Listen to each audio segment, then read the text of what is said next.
showrunner, Jeff Pinkner. Next, we have his fellow showrunner, executive producer, J.H. Wyman. The man who plays Peter Bishop, Joshua Jackson. And where would Peter be without good old dad, Walter Bishop, John Gabel. She plays Nina Sharp, Blair Brown. And he rocks a pair of glasses, Lincoln Lee, Seth Gabel. He's so cute. Welcome, guys. So I guess I'll start with what we just watched and ask Jeff and JH what the hell is going on there? That was a sneak peek to the next episode, 415, a short story about love. Directed by... Yeah, that's, yeah. He went Canadian all of a sudden. Directed by Joel for his first episode. Well, we wanted to show you it because, you know, to us, our fans are everything. We want to show you that first and give you a little preview of what's going on next week when the episode airs. It's a very important episode to us because it sort of brings together a lot of the ideas that we've been working towards throughout many seasons. And hopefully you enjoy the rest of it, and we certainly hope you enjoyed what you have just seen. So. Just, I guess for... I have to say real quick, we've done about a half dozen of these, and literally every time the moderator has been on that side. So this is like this is the alternate universe, right? man. Yeah. And also, first of all, thank you all so much for coming. Yeah. You know, really for any of the cast members, when you watch stuff like that, you're on the set, you see all the weird corpses, the makeup. At this point, are you just kind of used to all the weirdness you see on the set of Fringe, or do you get thrown when you see some of that stuff? It's freaky. It's really freaky. If we got used to it, that would be really wrong. I mean, I have to remind myself when we just watched that clip. I mean, I had to turn my head away because it's so disturbing when you see it. When it's on set, at least sometimes you can smell that it's makeup. There's a weird smell to it, so you remember, okay, this isn't real. I'm just pretending it's real. But then when you see it on TV, I'm like, you guys let your kids watch this? I like it. You like it? John doesn't have to get used to the weirdness. He is the weirdness on set. So, we're coming out of a very big episode. The last one that aired for us was obviously a big episode. A lot happened. Josh, I'm just curious, after, Olivia's had these memories that she shouldn't have, and September kind of told him about this pairing that, was almost fated to happen or should happen. Is he still thinking that he's in the wrong universe, or is he starting to think, maybe this is the right universe, but things are off? Where's he at with that? Oh, I can't answer you. I think as of the last episode that aired, he definitely thinks, I don't know, I can't answer you. Sorry. You don't see I have a gun on the Yeah, exactly. All of a sudden, so what happens is, oh god, it's a cattle prod. Well, John, let me ask you, the first couple seasons there's a lot of Peter and Walter sort of mending their relationship after years, and at first Walter was trying so hard and Peter was resistant. This season, what's it been like for you to kind of play the opposite, at least in the early episodes where Walter was the one really pushing him away? Was it just kind of strange to take a whole different take on the whole dynamic there?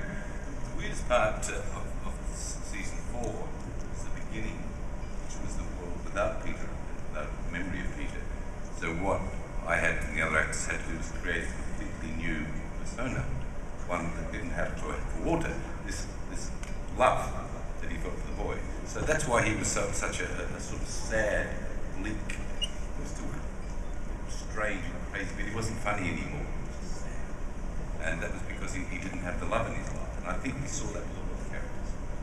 It was a great way to start the season. I was glad we got out of it because it was so bleak. Sort of for Walter just to be in that closed space, but quite demanding, really. So what's interesting for us is, and you guys just you get to see it, but we'll call them and we'll say, okay, you need to invent a new version of a character that you've been playing. And for everyone on stage, aside from Josh, it's happened several times, it's sort of an acting masterclass to watch all of them sort of like invent a character and then have to invent a different variation of the character, remember who they are and how they are, and create this entire backstory. And I don't think, they all get a lot of credit, but I don't think any of them get enough credit for what's happening.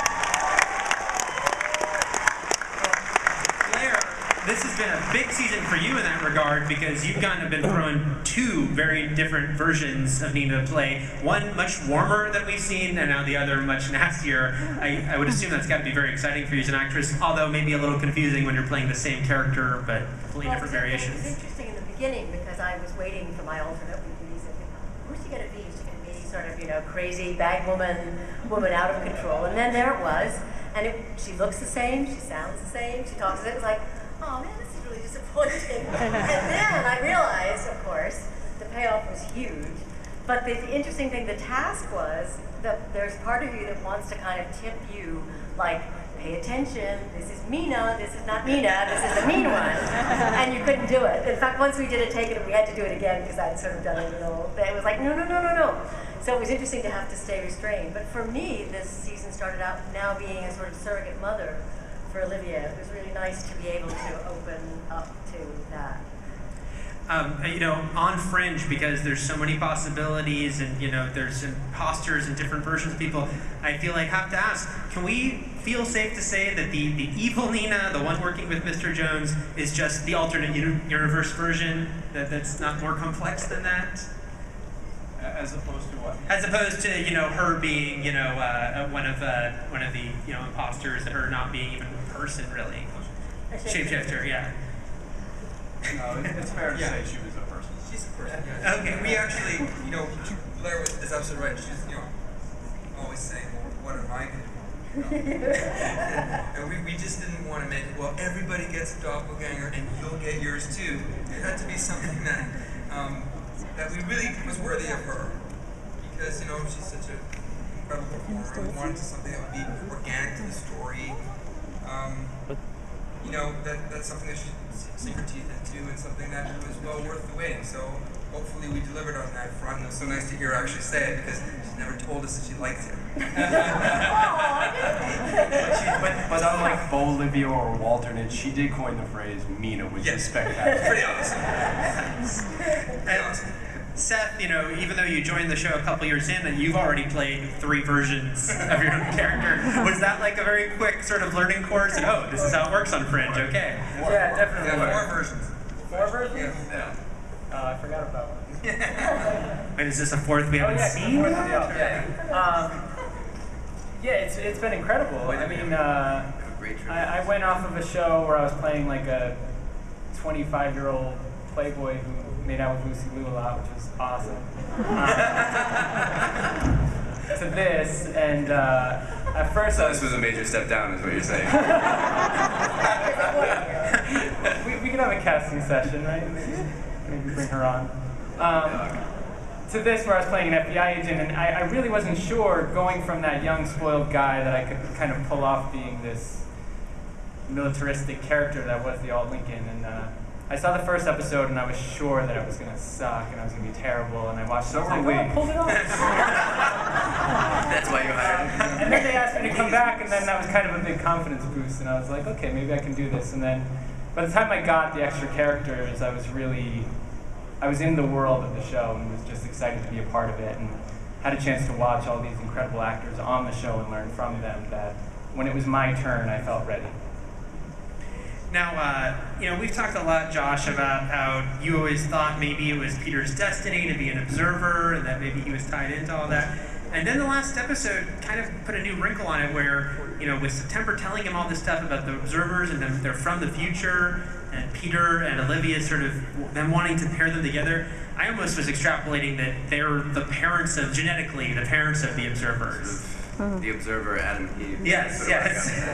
Do you think that might be like a nice variation on him being an observer? I'm still waiting to shave. We got 1 episode left. I'm just saying. So the raffle we were talking about, the winner is going to come up here and Shave Josh's my head.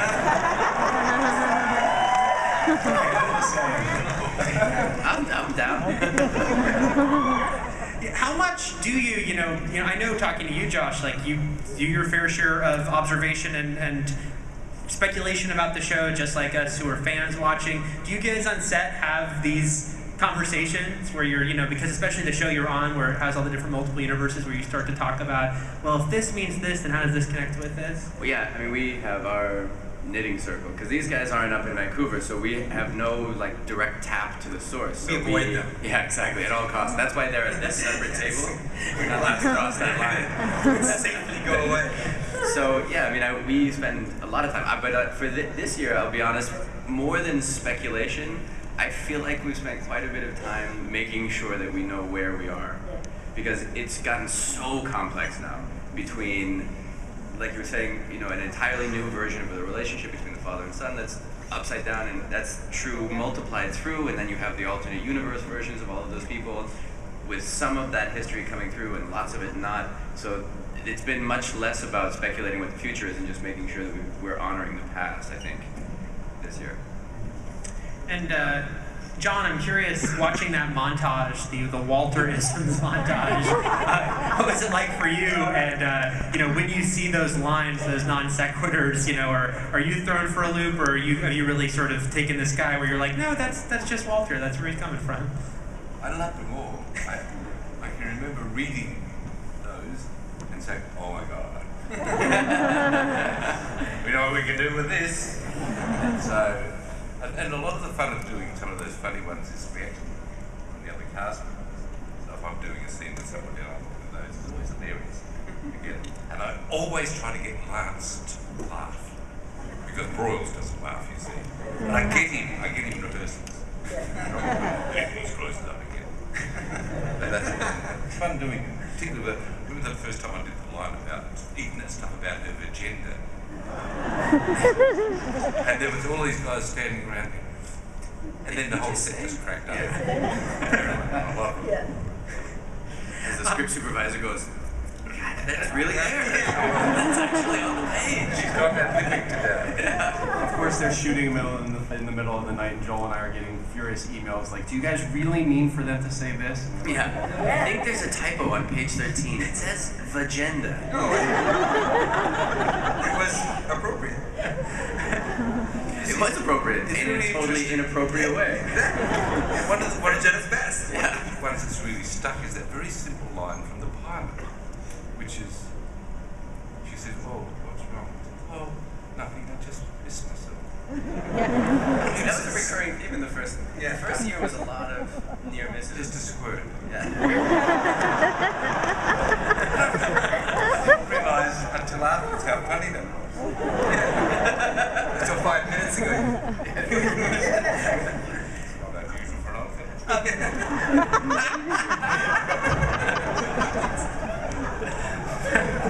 Blair, Well, but as you can see, like, what's great about John is he is Walter. There's such a fine line between character and performer, and he truly doesn't understand just how funny he is. He's peeing himself right now.